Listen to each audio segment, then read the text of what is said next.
Η κατηγορία που ανέδειξε τον άνδρα της χρονιάς. Μιλάμε για την κατηγορία επιστήμονας της χρονιάς και για να παραδώσουν το βραβείο είναι κοντά μας ο Διευθυντής του Ινστιτούτου Γενετικής και Νευρολογίας Κύπρου, κύριος Φίλιππος Πατσαλής, ο οποίος βραβεύτηκε πέρσι ως Man of the Year. Και η αντίπαλος της Ζέτας Μακρυπούλια τα βράδια της Κυριακής, παρουσιάστρια του Μπέκα Dancing for You, Χριστιανά Αριστοτέλους. Οπα. Νάτι η αντίπαλος. Γεια σου Χριστιανά, γεια σου. Ζέτα μου, καλώς όρισες.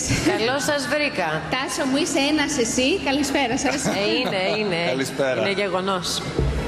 Είμαστε εδώ λοιπόν για αυτή την πολύ σημαντική βράβευση και εγώ θέλω να σας ρωτήσω ποια είναι τα προσόντα τα οποία πρέπει να έχει ο επιστήμονας της χρονιάς. Γιατί φαντάζομαι ότι είναι πάρα πολλές ώρες δουλειάς, κλεισμένος μερόνυχτα μέσα σε ένα εργαστήρι, μέσα στο δικό του εργαστήριο, παλεύοντας και δουλεύοντας ουσιαστικά για το καλό όλων.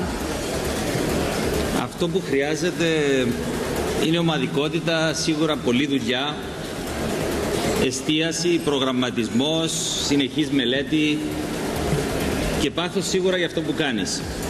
Είναι όμως μεγάλη ευτυχία. Ένας επιστήμονας τρέφεται από τη δημιουργία μιας καινούριας γνώσης και προσφοράς και συνεχίζει με περισσότερο πάθος. Η επιβράβευση δεν είναι ποτέ ο στόχος. Όταν όμως, Χριστιανά, ο στόχος σου είναι να δημιουργήσεις μέσα από μεμονωμένα κύτταρα το πρώτο οργανοειδές, το οποίο μπορεί να τοποθετηθεί μελλοντικά στο ανθρώπινο σώμα και να πραγματοποιεί τις λειτουργίες νεφρού και το πετυχαίνεις, αυτό και μόνο σε καθιστά, σου δίνει την επιβράβευση του επιστήμονα της χρονιάς. Θέλετε να το πούμε, να ανακοινώσουμε το όνομα? Όχι, θέλουμε να δούμε τις υποψηφιότητες πρώτα.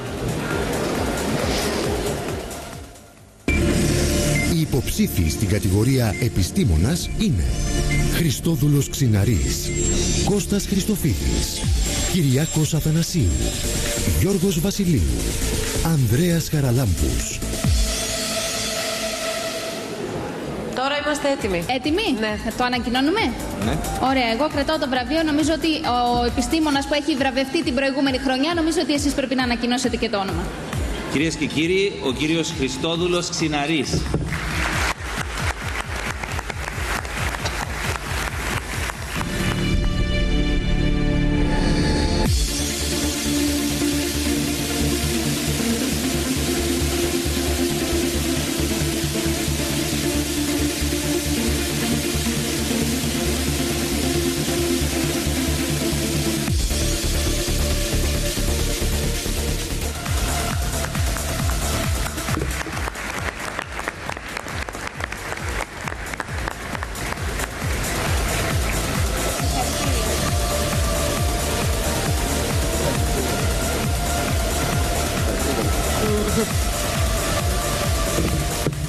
Καλησπέρα.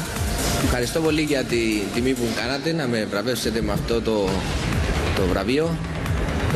Σε αυτό το σημείο θα ήθελα να ευχαριστήσω τους συνεργάτες μου στο Ινστιτούτο Μάριο Νέγκρι στην Ιταλία που πίστεψαν σε αυτό το εγχείρημα και με υποστήριξαν με όλα τα μέσα.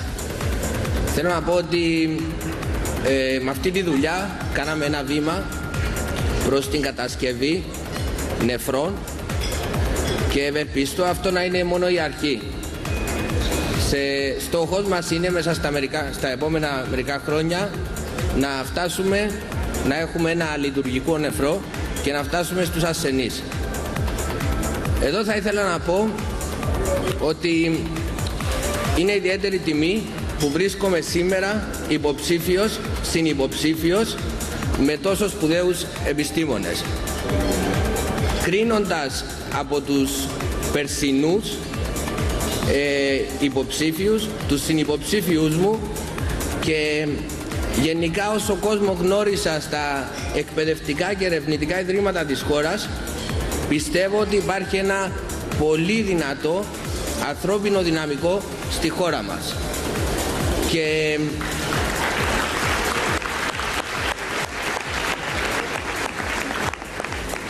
Και πιστεύω ότι το δυνατό σημείο της χώρας μας είναι οι άνθρωποι της. Αν επενδύσουμε σωστά στους ανθρώπους μας, εάν τους παρέχουμε τα μέσα και την υποστήριξη, μπορούν να κάνουν πολλά για αυτή τη χώρα. Και η επένδυση στην έρευνα, στην επιστήμη, στην ανάπτυξη δεν είναι ένα χαρακτηριστικό ή μια πολυτέλεια μιας πλούσιας χώρας. Είναι μια επιτακτική ανάγκη για οποιαδήποτε χώρα που θέλει να ευημερεί μακροπρόθεσμα. Ευχαριστώ πάρα πολύ. Καλή βραδιά. Συγχαρητήρια. Προχωράμε στην επόμενη κατηγορία. Ακριβώς. Σε έναν κόσμο που